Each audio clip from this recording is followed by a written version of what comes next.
The Lord be with you. And with your spirit. A reading from the Holy Gospel according to Matthew. Glory to you, O Lord.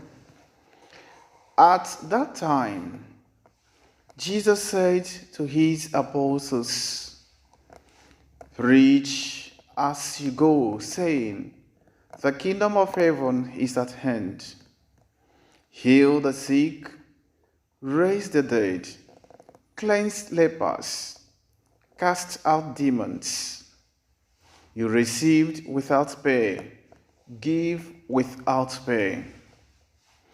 Take no gold, no silver, nor copper in your belts, no bag for your journey, nor 2 tunics, nor sandals, nor a staff, for the laborer deserves his food.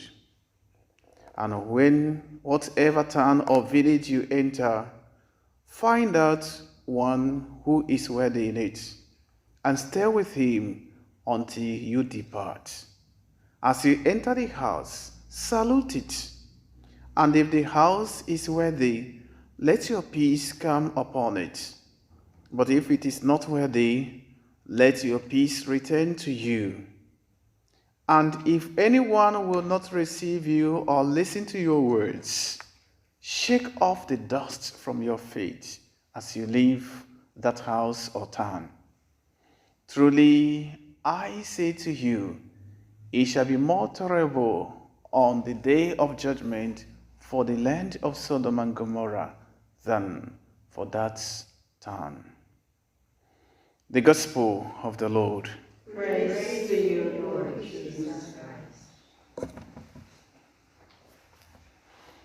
The readings of today presents us with the lovely image of God as a loving Father. This already we know, but it's a reminder to us that our God is a loving Father. Lamentation chapter 3, verse number 22 reminds us that the steadfast love of the Father never ends.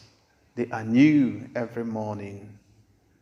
And so today, in the first reading, Isaiah presents us with the beautiful image of God as a loving Father. A Father whose love never endures. It says, "When Israel was a child, I loved him. And out of Egypt I called my son. But more I called him, the more they went from me. They kept sacrificing to the Baals and burning incense to idols." So Isaiah presents us with that loving image of God as a very steadfast lover. Again, he presents Israel as a child. So you see, Isaiah presents God as a father or a mother, as a parent, and then presents Israel as a little child. But in his image of God, he was consistent in proving that God is a loving Father. He, on the other hand, presents Israel as a very unfaithful child. That's why you say, the more I call him, the more I show him mercy, the more he distances himself from me by worshiping Baals and burning incenses to idols. Isaiah is not saying anything new here. If you listen to the reading of yesterday, you see that this is exactly the same thing he said of Israel. The more Israel increased, the more Israel abandoned the Lord. Isaiah presented Israel yesterday as a luxuriant vine. To be luxuriant means it was prosperous. The Lord prospered it. The Lord gave it increase. The Lord chose Israel as an apple of his own eye. And he used Israel to show how his love is manifested, demonstrated to the people he loved. But in all, Hosea will say, the more the Lord show mercy to Israel, the more Israel distances itself from the Lord. How that typifies us as human person. God shows us mercy upon mercy. John tells us in his prologue, from his goodness we have all received graces upon graces. All of us have received from God. But the more God shows us his mercy and compassion, the more we distance ourselves from God through acts of sinfulness. I was watching a Facebook post by somebody, and it was this whole idea of a comedy people do today. I met a young guy and a young woman, apparently boyfriend and girlfriend, or maybe fiancé and fiancée, whatever. And the young man walked straight to the young lady and said, if I offer you, let's say like 5,000 rand, would you leave your husband, your boyfriend for me? Immediately he said that, the young man looked at him with eye of, anger. What are you talking about? He didn't say a word, but he could see it from his facial expression. And the young lady looked at, supposedly, her boyfriend, and looked back again. And then he shifted closer to the young man in a subtle approval. And the young man kept quiet. Young man drew her back to himself and said, come here, what do you want to do? He looked back again. And the young man who was, practicing this comedy brought that money and said, just, gave you, and then I'll have it to myself. And all of a sudden, this young lady, I don't know whether this is acted out, went to collect the money. The young man got angry and said, of all that I have done for you, tell me, what is it you've demanded from me I have not given you? I give you money, even to the expense of going hungry to see that you get whatever you need. So why doing this to me? The young man walked away angrily and the thing ended. I suppose that was, acted a script they were acting. But it has a lesson to show us. So the young man was recounting, this is all I have done for you. Look at what you are giving me in return. And I saw myself in the acting of the lady.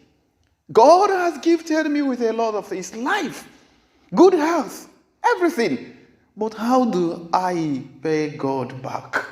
In little opportunity comes out, I betray him. I don't know for you, but God knows. So, this is how we do as human person.